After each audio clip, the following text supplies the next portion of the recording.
Absolutely. One of my mentors, Vin Yang, explains this so well. He says if you're a 9 out of 10 technical talent, but you're a 5 out of 10 at communication, people won't see the 9 out of 10 technical talent that you are, except for a very small group of people in your tech company. This is the Money Seed Podcast, where we discuss all things investing, plain and simple, the way it should be. Please remember, this show is for educational and entertainment purposes only and is not intended to be investment advice. Welcome back to the Money Seed Podcast. Today, my guest is Brenden Kumarasamy. Brenden is a public speaking coach. Brenden is following his passion to help people master the art of communication. And Brenden has an interesting story of how he got here. He started out more in accounting and finance. I believe he had a stint in the army as well. And here he is teaching people how to become better public speakers. It's something I'm definitely interested in. That's one of the reasons why I started my podcast, among a multiple of reasons, is to become a better speaker, to feel more comfortable around cameras and around bright lights shining on my face and that kind of thing. And Brenden hopefully has a whole bunch of good tips for us on how we can all become better speakers. Brenden, welcome. Gabe, the pleasure is mine. Thanks for having me. So Brenden, so many different things I want to get to today. Well, let's start with how you ended up coaching others on becoming public speakers. I mean, it sounds like you have an accounting finance background from school and you did all kinds of other jobs and careers. And then at some point you found this passion and now you do it full time. So how did you become a public speaking coach? For sure, Gabe. It's a great way to get started. So for me, the journey began in college, university. I went to business school, to your point, to be an accountant. So literally the opposite of what I do today. I was a numbers guy. I wanted to work at like a big four accounting firm. That was my goal. And that's what I did. But in that journey, Gabe, while I was in school, I did these things called case competitions. Think of it like professional sports, but for nerds. So while other guys my age were playing baseball, basketball, rugby, I wasn't one of those guys. I did professional sports for nerds, which were presentations competitively. Think of it like hackathons, but for the business world. And that's how I got great at speaking. But then what happened, Gabe, was as I was getting older, I started coaching all the students, mostly for free back then, just to help them speak better so they would win competitions. And I accidentally got really good at communication coaching. And that's what led to the YouTube channel Master Talk, because I realized that, wait a second, nobody's sharing this information for free on the internet. So I just started making videos on YouTube. And then a few years later, it turned into something I never could have imagined. That's amazing. So it started in school. And so about these case competitions, I imagine this was in business school. Where is it like the typical business school case competition where you look at a problem, whether it's a real or hypothetical one, like here's a company and here's the cash flow or marketing problem and how would you approach it, and you basically have to solve this business problem for the company at hand. Is that the type of case competition you're referring to? You are in the 1%, Gabe, of all podcast hosts who actually know what a case competition is. So yes, that is absolutely correct. That is what a case competition is. You know what? It's interesting. When I went to business school, I wish we would have done more case competitions. We had a few, but not as many as I would have liked. So I never got that much of a practice in public speaking going to business school. So I'm glad that you got much better public speaking practice and education during your business school days. So I think that's great to hear. So, I mean, you graduate business school, you realize you're really good at public speaking, but maybe take us through that journey, right? As an entrepreneur. At what point did you say, hey, you know what? Like, people are willing to pay me to be a public speaking coach, and it's actually enough money to live on. And hey, maybe I don't need a 9-to-5 job. This doesn't have to be a side gig. This can be my full-time role. Absolutely, Gabe. So what happened? It's a great question. So I was lined up for a job in IBM's consulting division. I was a technology consultant there for many years. So I switched from being an accountant because I got a job offer at management, technology consulting. So I was set. I had a very good starting salary. I never thought Master Talk would be a business. I was gung-ho on being an executive at IBM or at a Google or at a McKinsey. That was my goal. So that's what I did. I spent a few years at IBM. But what happened, Gabe, was a few months into Master Talk, I met my business partner who's 20 years older than I am. And he looked at me and he said, hey, you're pretty talented. I think you could coach executives and entrepreneurs and they'll spend thousands of dollars on you. And I said, why would they do that? And he looked at me and he said, "Well, executives will pay you because they don't want to waste their time figuring out how to speak. They'd rather just hire an expert, and their company will generally pay for it if they use their corporate Amex card. And for the entrepreneur, it'll help them scale their business and raise more capital." And he gave me my first 5 clients. So that was the day I realized, yeah, he really bet on me, essentially. That's amazing. So what do you Yeah. mean he gave you the first 5 clients? A lot of entrepreneurs say, man, it was so hard to get my first sale, and I had to make like 20 or 30 pitches before I got my first yes. But it seems like you got your first 5 clients. That's amazing. How did that help? Like, how did that Yeah, happen? for sure, Gabe. So my first client actually pitched me. And I think the reason is because that's why I always like to say communication coaching, I didn't choose, it chose me. In the sense that from 19 to 22, I was just doing this for free. I thought coaching was just a vocation. I didn't realize it was like a profession. Like people get paid a bunch of money to do this. But then what happened was after that event ended, I met my business partner in Columbus, Ohio at Lewis Howes's event called Summit of Greatness. Lewis Howes is like a podcaster. He's the host of the School of Greatness podcast. So I meet Lewis there. I meet my business partner Vamsi, and I meet a guy there who became my first client. He calls me after the event, Game, and he goes, "Hey, the advice you gave me was so good." Because I just like coaching for free. That's what I do for fun. I'm at an event. I just coach everybody. So he said, "Hey, can you coach me?" I said, "Yeah, sure. You want to start on Monday?" And he's like, "Yeah. How much do you charge?" And I was like, "How much do I charge? What do you mean?" And he's like, "Yeah, I'll pay you." And I just went, "People charge money for this? You don't have to pay me." And he actually made a case for me to give me money because he said, "Why would I waste 700 hours listening to the podcast you listen to when I could just learn everything from you in 7 hours? I'll pay you money to speed up my time." And I never thought of it that way. I said, "Okay, $100 an hour?" He's like, "Yeah, I'll book 7 hours with you. Here's $700." And he just paid me. And I was like, that was my first client. Amazing. That's amazing. That's a great story. Yeah. Of course. So I had product market fit on day one, essentially. I just didn't know people paid money for it. And then with Vamsi, what happened? So what I mean by he gave me 5 clients, he's a leadership coach. He's also my coach, but he's my personal coach. So I pay him a lot of money every year to coach me. But at the beginning, it wasn't like that. He just liked me. He was just like, "Oh, I like this kid. He's making YouTube videos on communication. I watched a couple. They're good. And I just want him I just want to add value." So we just started talking to each other. He started coaching me. I just started coaching him for free. We were just coaching each other for free, like a friendship. And through the coaching sessions I was doing with him, he was like, "Wow, this kid's a lot better than a lot of the coaches that charge a lot more money." He's like, I think this guy's got a business." So he, in the way that he took a chance on me, what he did is he went to his clients because he's a leadership coach, and he said, "Hey guys, I got this guy named Brenden, and I want him to coach all of your kids."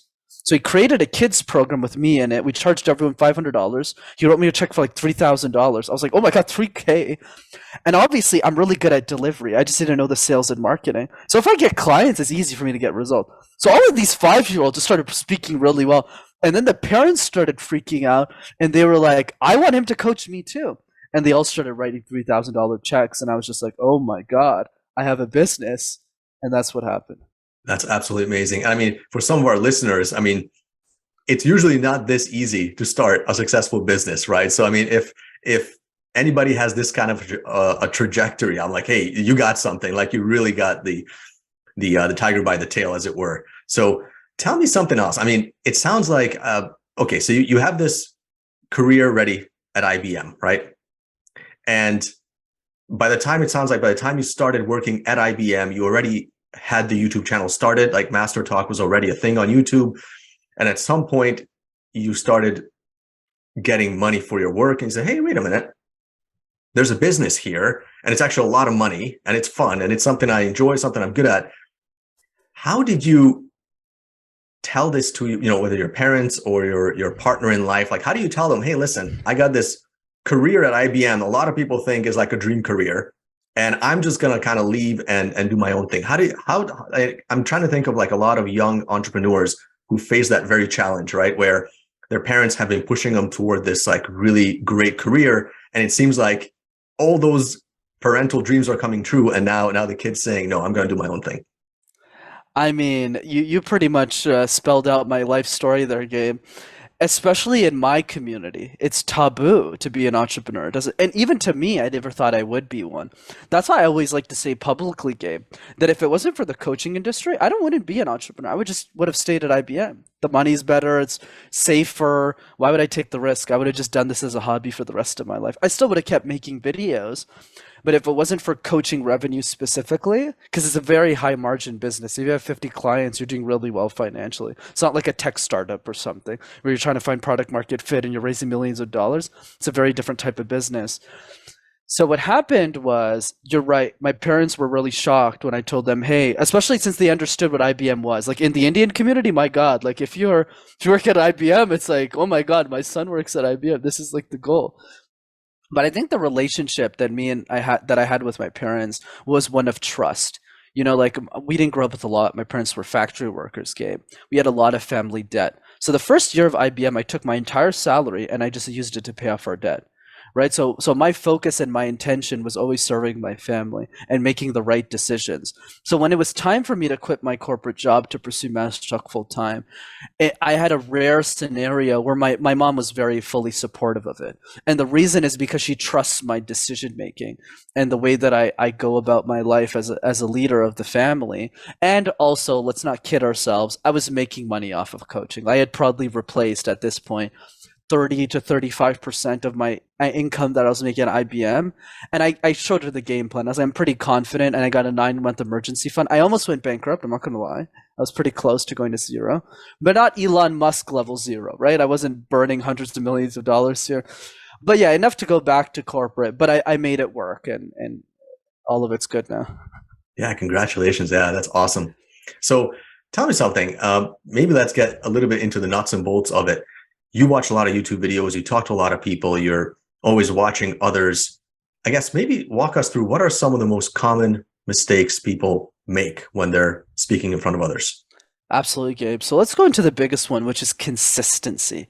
So we're never impressed by the person who goes to the gym once. We're impressed by the person who goes to the gym 300 days out of the year. That's really impressive.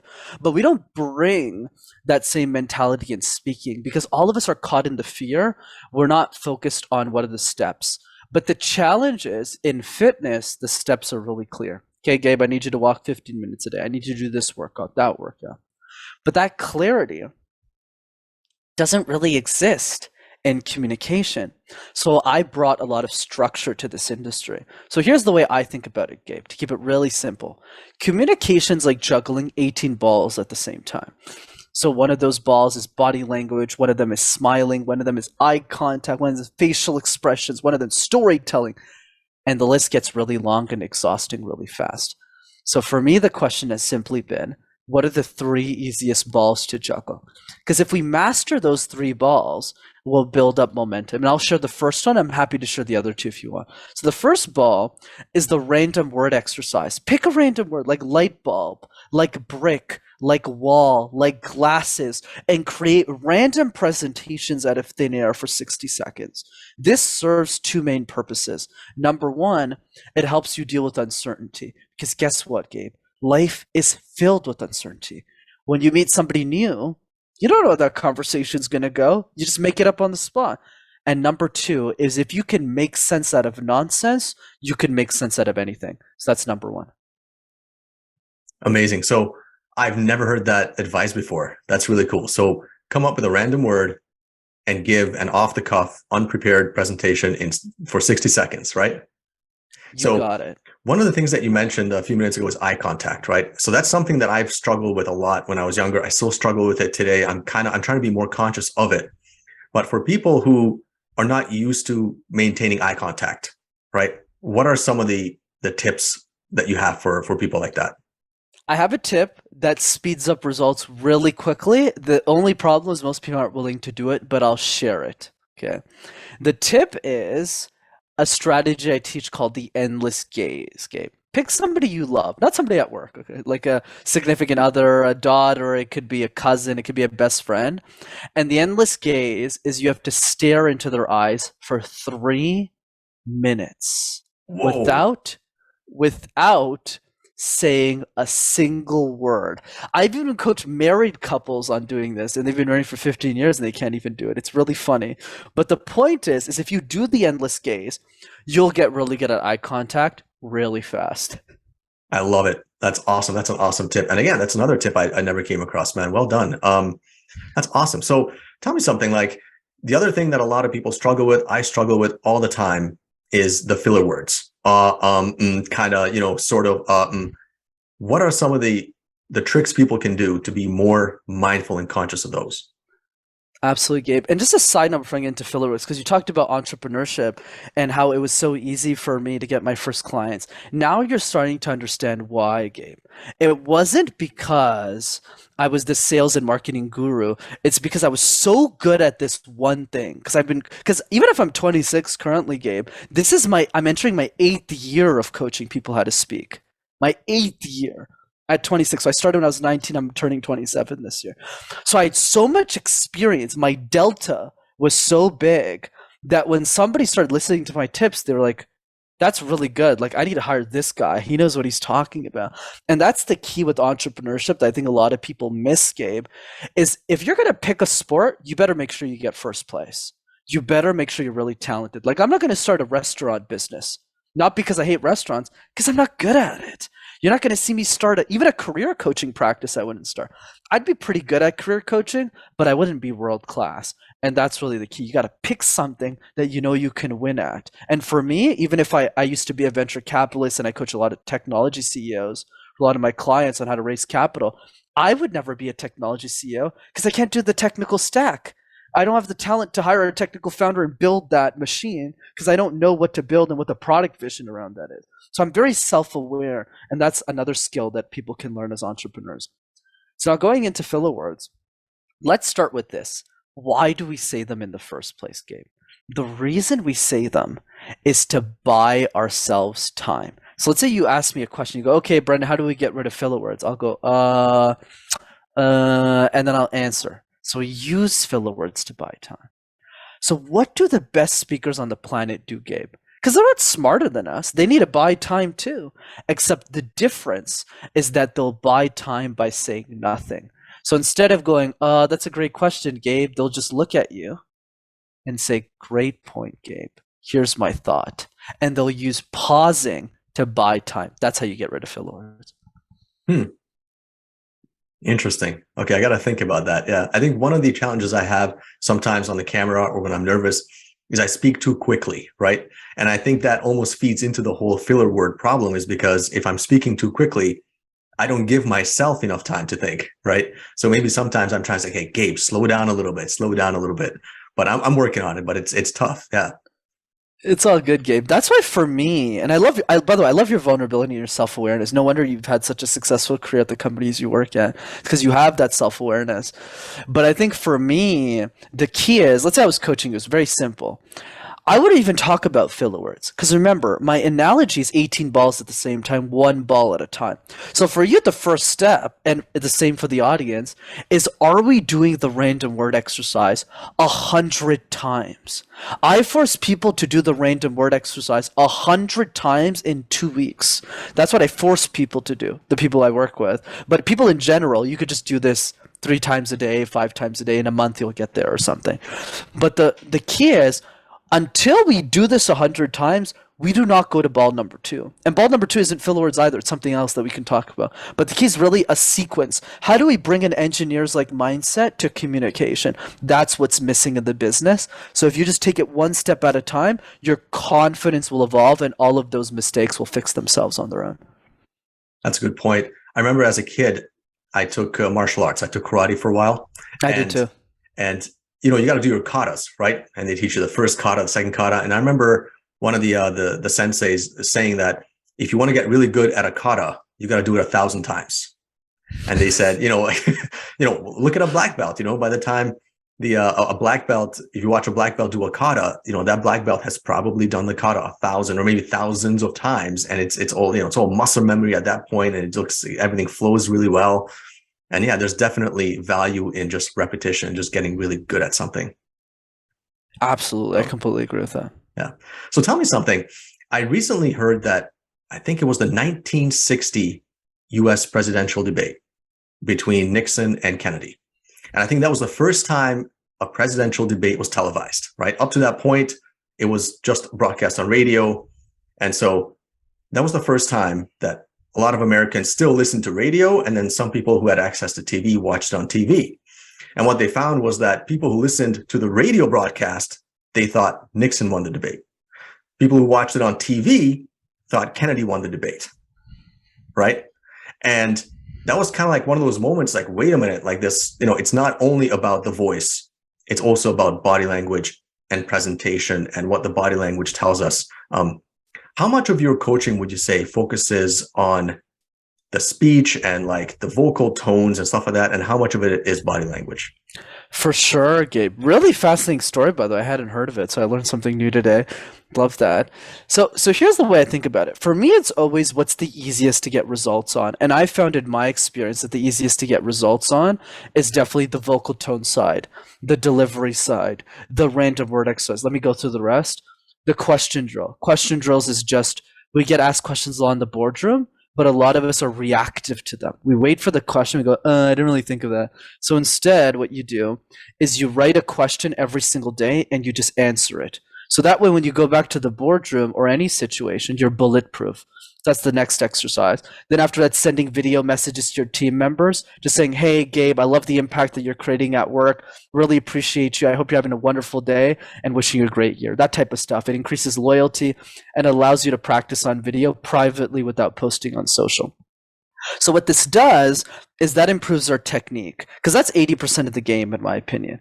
And then the other 20% is after we finish those exercises, then we get into the body language, which is, okay, you're not moving your arms, you're not moving your posture correctly. But until then, it's really those three exercises: the random word exercise, the question drill, the video message. The next 5 balls are really what I call the 5 levels of speech: smiling, ding, pausing, vocal tone variety, tones, pacing, putting it all together. Then we master that and we go to body language after, because it's rare when somebody makes mistakes with body language. That's why I don't mention it too much in my trainings. Brenden, I got to ask you a question here. I'm noticing that, for example, you're doing all the things that you are preaching, right? You're making eye contact, you're smiling, you're not using filler words. How much of your speech at this point is natural and how much of it is still consciously just being controlled as you speak? Most of it at this point, Gabe, especially in a context like a podcast, is very much unconscious, because I've just guested on hundreds of them. But that's really the point I want to drive. It's because I've done a lot of reps. The first time I was a guest on a show, you're right, I was nervous. Oh my God, I don't know. So I remember some guy asked me a question, Gabe, where does the fear of communication come from? I looked at him and said, I don't know, man, London?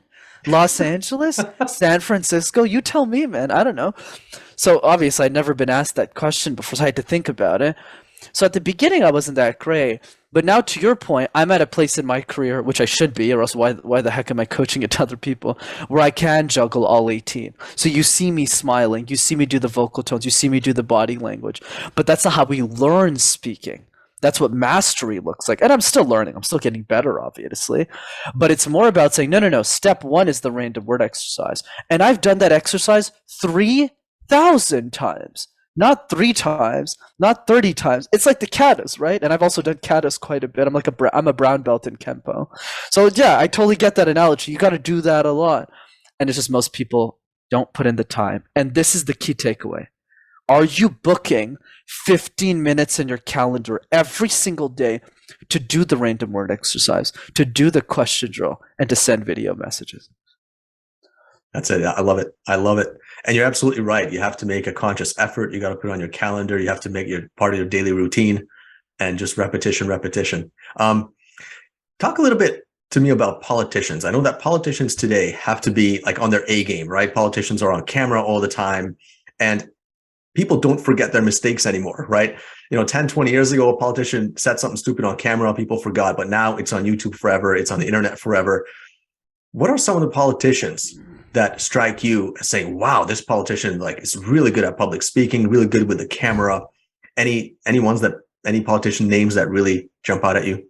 For sure, Gabe. I would say the one that jumps out to me the most, even if I don't study politicians that much, because it polarizes my message. That's why I kind of stay away from politicians. Because if you pick one side, then the other side kind of hates you. So, True, in, very in true. today's Okay, you know what? Then don't say politicians. Say like CEOs or something that's not political.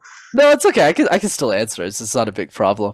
So I just don't coach a lot of politicians. So I like Barack Obama's speaking style. I think the guy's really thorough in the way that he communicates an idea, and I think it's really powerful the way he speaks. Right, the yes we can, the his vocal tone variety, his smiling, his ability to project his voice, and his pausing is very deep. So I think he's definitely a politician worth studying, even if he's not really that much of a politician anymore. But at the time, anyways. In terms of CEOs, there's a lot of great CEOs that stand out as great communicators. I like Satya Nadella a lot from Microsoft. I think the guy's really good at conveying and getting people a message across. Steve Jobs, of course, when he was alive, I thought the way that he communicated was really brilliant. Those are two that definitely come to mind as people that I go like, wow, when that person talks is really good. I like Mark Benioff from Salesforce as well. Whenever that guy does Dreamforce, he is on fire. He's a cracker of energy, a firecracker of energy. So I really like his style too. And I would say that even if someone is an entrepreneur or not, you know, right now I live and work in Silicon Valley. I'm in the tech world, and I can tell you that having that skill to present in front of others, right? Because in our work, like everyday work, we always have that requirement. Like I have to give a presentation to my team, or I got to give a presentation like to my director, right? Sometimes there's 5 people in the office, sometimes there's like 15 in the meeting room, whatever. And so it's so obvious that people are forming an opinion of you based on how you speak in public. So even if you feel like you have a really good understanding of something and you feel like you're really good at your job and you get great results, but if you just can't present them well enough, or you can't give a really good presentation at work, people aren't going to judge you based on that, right? Because not everyone really knows you, or not everyone has an in-depth knowledge of what you do. They might only have that 5-minute impression of you because they see you once every 6 months in like some kind of a status update, you know, to the VP. And that's the only time they ever see you is for those like 5 minutes every 6 months. They're going to make a judgment about you based on those 5 minutes. So I think these are skills that pretty much anyone and everyone can and should benefit from. Absolutely. You know, one of my mentors, Vin Young, explains this so well.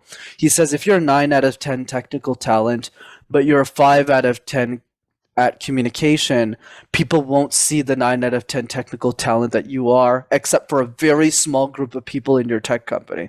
As an example, they'll only see the 5 out of 10 because that's the way that you showcase yourself when you're communicating to a board. But the opposite isn't true. Let's say you're a 6 out of 10 technical talent, but you're a 9 out of 10 communication. People in your team might think that you're okay at technical, but the company will think you're a brilliant superstar because you convey your ideas so effectively. And it's just a sad truth. So you always got to work on your communication because it lifts your potential in what you want to do. Absolutely. Very well said. Tell me a little bit, when it comes to presentation, there's a couple of words that I come across all the time that I have a hard time pinning down. One of those is like charisma. What does charisma mean to you?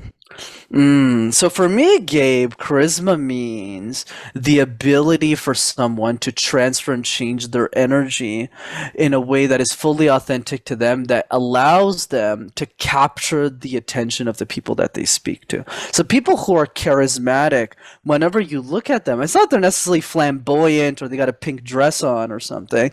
It's just whenever they speak, they have a really good presence and their listening skills is really powerful, where they'll listen to you and they'll think, wow, like that person makes me feel some type of way.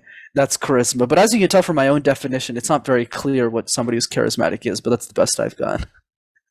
And as far as style, when you're coaching someone, have you ever tried to change their style, or is style something you can change, or is that something that's kind of innate or inherent? Style is something that evolves. That's what I've always believed, Gabe. I'll give you an example with me. I mean, when I started making YouTube videos, I sucked. Like, people can go watch those videos on the channel. It's still up there. I literally start my videos like, hey guys, Brenden from Master Talk here. Like, I was terrible. It's not good. But what happens is over time, as you work on your game, your style evolves, where you get much better. But the key is really to start going back to the random word exercise. I know I keep beating the drum on this, but if we're not doing that 100 times, there's no style to develop. It's like if you're trying to bake a cake without the ingredients. It's like, okay, well, what are you supposed to do? You just sit there and the ingredients just magically come out of the sky? No, you got to go to the grocery store and pick up the flour, pick up the eggs, and that's really the key. The other piece, though, to refine this a little bit more, Gabe, is once you build a foundation, the next step is to highlight speakers that you personally admire or that you seek to become. So let's say you're a middle manager in tech and you want to be an SVP in tech or a C-suite. What you want to do is you want to write down executives that have that title and you go, what does it take to be that person? And you'll spend 15 minutes of a week, just 15 minutes, and just watch them give a TED talk, watch them give a panel interview, watch them do a podcast on YouTube, and just listen to them and say, that's what they're doing differently than me. And we take a little bit from everybody and we develop our style that way. I love the fact that you still have your old videos up on YouTube, Brenden, so people can actually see that journey, right? Because I started the same way in YouTube. I think I'm still at that stage where some of my videos are a little bit awkward because I'm still not 100% comfortable around the camera. But like I said, it's a journey. You got to start somewhere. One of the challenges I have with just the way our society internalizes success and talent is the only time we become aware of somebody is by the time they have become really good at something, right? The only time a singer becomes famous is by the time they're super good. The only time we hear about a professional athlete is by the time they're, in the NBA or in the NHL or something, right? And so we don't necessarily see that journey. We just see the end product. And a lot of people have that myth, maybe is the best word. And they say, people are just born with that talent, right? Someone is a good public speaker like Brenden. Oh, he must be born with it. That's just luck. He's, it's a lucky talent. Like, no, it's like a ton of hard work and it takes years to get there. But we never see that, right? People only see the end product. So I think it's really cool that you left those old videos up on YouTube, and that it's a way for you to show other people. It's like, look, it's a journey, man. You got to start somewhere. Oh, yeah. And that's a very powerful statement that you gave, which is a society tends to figure out who the talent is only after they're really, really talented, but they don't see the other 90% of what it took to actually get there. And I'm a great example of this too, in addition to the videos, which is I have a physical disability on my left arm. It's crooked, right? Because of a surgery I had when I was younger. So because of that, I always had anxiety all the time when I was speaking, even today a little bit, because people always look at my arm when I speak in a public setting. They don't look at my face. So that's number one. The second piece is I grew up speaking a language I didn't know, Gabe, because I'm born and raised in Montreal in Canada. And for those who don't know, Montreal is a city where you need to know how to speak French, which is a language I did not know. So in French school, I was presenting a language I didn't know. I was like, bonjour. And then on top of that, you would think a communication expert probably studied in communication. Yeah, I got a bachelor's degree in accounting, which is literally the opposite of what you'd expect a communication expert to have. So yeah, if I could do it, anyone can. And I think some schools are cluing in. So for example, when I got my engineering degree, what they did was like, okay, you have your core courses in engineering, right? Which was like over the 4-year thing. It's like so many courses and like calculus, math, and material science and all the good stuff you have to take. And then there's a whole bunch of courses which you have to take in disciplines outside of engineering, right? Because the idea is that you want to be a more well-rounded kind of student when you graduate. And so they force you to take courses outside of engineering. And you can kind of choose like what kind of courses you want to take.